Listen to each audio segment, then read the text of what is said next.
Chers amis, bonjour. Nous sommes le vendredi 2 juillet 2021. Il est 8h30. Quelques news de l'Arménie, de l'Artsakh et de la diaspora arménienne. Tout d'abord, Artak Begladian, le ministre d'État de la République de l'Artsakh, a affirmé que la route Garmishuga à Chouchi, en fait, qui va de Garmishuga, le village arménien frontalier de l'Artsakh, à Chouchi, ne sera plus empruntée dans quelques mois par les véhicules azéris qui à chaque fois causaient des problèmes en passant donc à Garmishuga et traversant d'autres localités arméniennes de l'Artsakh, posaient quand même de gros problèmes de sécurité de la population arménienne de l'Artsakh. Donc voilà, dans quelques mois, donc cette route ne sera plus empruntée par les Azéris et ce qui est une bonne chose pour la paix dans la région.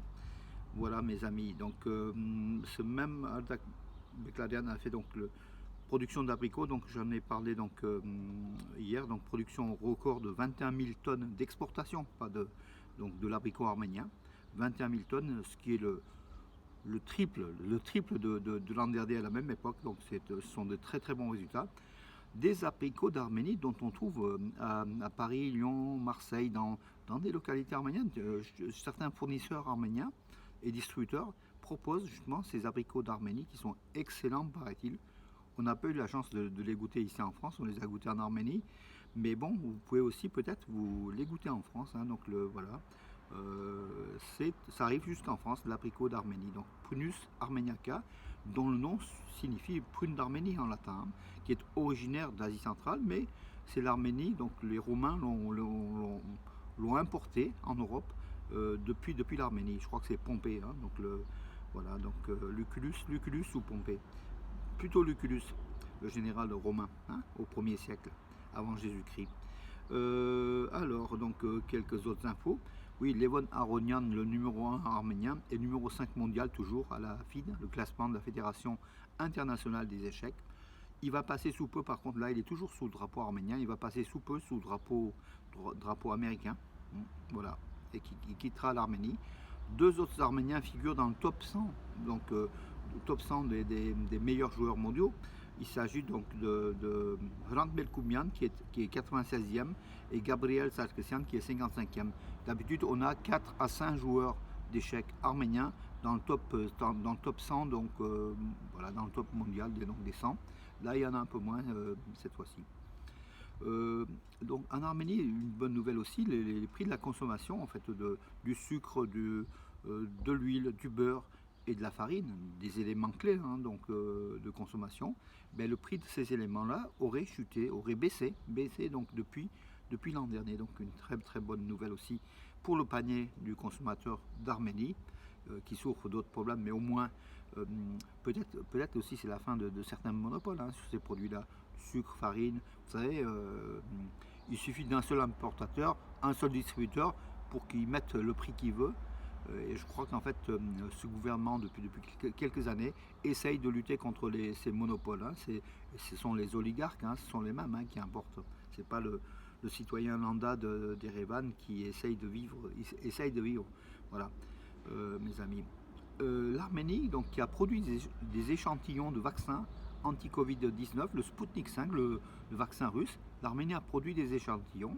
Et d'après la ministre de la Santé par intérim, Anaït Avanessian, si ces échantillons sont bien testés, peut-être l'Arménie fera une production, donc passera à la production industrielle de masse de ces vaccins-là, donc pour produire en Arménie des vaccins anti-Covid, ce qui est une très très bonne chose.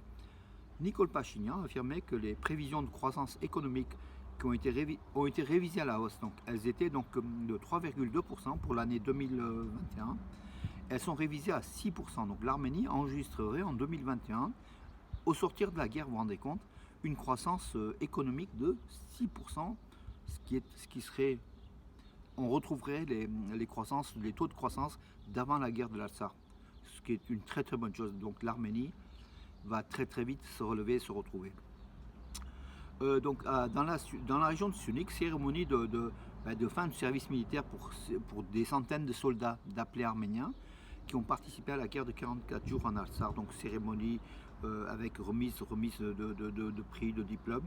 Voilà, donc on félicite ces soldats, ces appelés ne sont pas des volontaires ni des engagés, qui ont fait la guerre de l'Artsakh des 44 jours et qui ont eu, certains ont été blessés, d'autres sont morts, mais ceux-là, ils ont eu la vie sauve et ils ont été récompensés donc, dans cette région du Syunik, en présence du gouverneur du Syunik, du maire de Goris et de beaucoup d'élus et de religieux, hein, tout simplement, parce que nous, la religion, elle est toujours liée aussi à, à l'armée.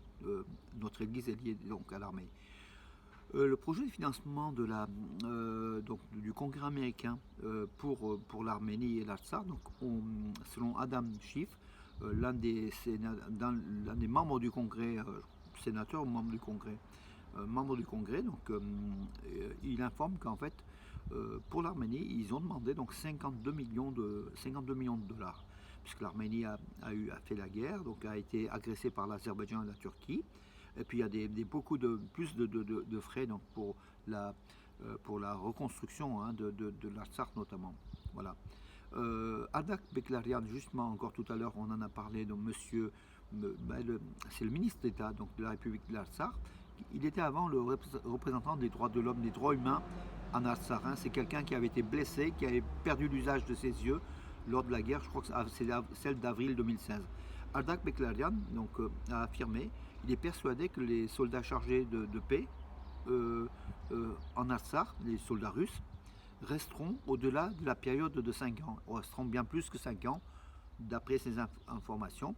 Et puis la question des logements sera aussi réglée. Ce sont les deux conditions qui permettront à la population, les 120 000 Arméniens qui peuplent encore l'Artsakh contre 150 000 avant la guerre, qui permettront à cette population de se figer, de ne pas penser à émigrer. Voilà. C'est aussi c'est le danger qui plane à cette population-là qui est entourée d'ennemis, qui ne se sent pas en sécurité. Mais il est vrai qu'avec les forces russes de sécurité, la question se pose un peu moins. Donc il y a peut-être une plus grande sécurité aujourd'hui, hein, ressentie. D'ailleurs, il dit que ça a été une réussite, la sécurisation des forces russes de cette région donc de l'Artsakh. Hein. Donc voilà, il craignait au début. Mais là, toutes les craintes sont révélées négatives, puisqu'en fait, les Russes accomplissent leur mission de façon, je ne vais pas dire merveilleuse, mais de façon intelligente et puis équilibrée. Bien sûr, pour peut-être d'autres desseins, des desseins de Moscou sur la région, notamment par exemple au sud de l'Arménie, où l'Arménie est en train de faire déployer, ils sont en train de signer donc des accords avec la Russie pour déployer les forces russes d'interposition ou des soldats russes hein, de garde frontière au sud de l'Arménie. Pour la Russie, ça sera peut-être aussi une continuité avec l'Artsakh, hein, donc toute cette région entre l'Artsakh et le sud de l'Arménie. C'est aussi peut-être aussi étendre la zone d'obédience russe, la zone où les Russes contrôleraient la situation dans ce sud-Caucase. Donc c'est sur pas le dos des Arméniens, mais au moins la partie fragile de l'Artsakh. Et surtout aussi le sud de l'Arménie, hein, la région de Zangezur, qui est convoitée, comme vous le savez, par l'Azerbaïdjan. Et derrière, bien sûr, il y a Erdogan et la Turquie qui poussent à cela. Mais l'Arménie tient bon. Malgré la présence d'à peu près d'1 millier de soldats encore dans la région de Geralkunik et de Syunik, hein, des soldats azéris. Mais si l'Arménie leur tire dessus, hein, et elle peut le faire, elle peut liquider ses soldats en moins de 5 minutes, si elle fait ça, c'est un casus belli, donc l'Azerbaïdjan cherche donc cet élément de l'Arménie pour éventuellement donc l'attaquer avant l'arrivée des forces russes, hein, donc sur cette position-là. C'est très compliqué en fait. Hein. Vous savez, beaucoup me donnent des informations, me donnent des idées avec une naïveté surprenante hein, en disant voilà, il faut faire ça, il faut faire ci. Les cartes, elles sont très compliquées dans la région, vous savez. Vous bougez une carte, il y en a 50 derrière qui bougent. Donc du coup, il faut aussi faire preuve de modestie, d'intelligence et de clairvoyance. Mais c'est pratiquement un jeu d'échecs, ce qui se déroule en Arménie, en Artsakh, et avec cet état criminel de l'Azerbaïdjan et de la Turquie, pareil, derrière.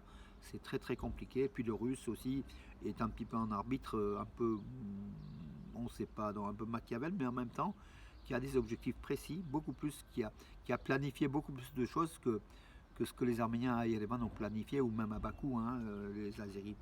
Donc voilà, ils ont un ton, ils sont au-dessus tout simplement, hein, ouais, je pense. C'est mon avis, mais bon, des avis, il y en a 50 000. Et, justement, et je demande justement, je place aussi mes vidéos sur YouTube. Et je suis la cible quand même d'attaque d'Azero Turc qui à chaque fois euh, affirme le prétendu génocide. Par exemple, enfin, ils sont en train de remettre tout en question. Ils attaquent, ils sont très actifs. Il faut se battre, il faut se battre, il faut jamais laisser faire. Il faut jamais laisser faire, il faut se battre parce que nous savons que notre cause, elle est juste, c'est notre peuple, c'est notre sang, c'est notre terre, et on a tous les droits. Donc il faut se battre jusqu'au bout, même face à des agressions de négationnistes qui sont en permanence prêts, payés par Ankara bien sûr, qui sont prêts à en découdre avec les Arméniens, puis à toujours parler de terroristes arméniens pour ce qui est de la Salah. À chaque fois, vous avez des éléments anciens, alors que eux, c'est un terrorisme d'État qu'ils appliquent, donc la Turquie et l'Azerbaïdjan, et ils n'en parlent pas à ces négationnistes à la solde d'Ankara. Donc luttons mes amis, luttons, mais on est effectivement, on n'est pas comme, on est soutenu, mais il faut aussi que nous-mêmes, on ait la volonté de lutter, chers amis. Nous sommes arméniens, nous resterons arméniens, français, vive la France. Une nouvelle fois, n'oublions pas que nous sommes en France, dans un pays magnifique, merveilleux, qu'on respecte et qu'on est fier de cette double nationalité. Enfin, on est de nationalité française pour la plupart, mais cette origine arménienne qui est forte, qui est en nous, comme dit Aznavour, hein, nous sommes 100% français, 100% arméniens. Voilà mes amis pour aujourd'hui. Passez un bon vendredi. En tout cas, moi j'ai un bon soleil, c'est pour ça que je me mets dans la cour de ma maison. Voilà, je vous donne rendez-vous à demain. Bon vendredi.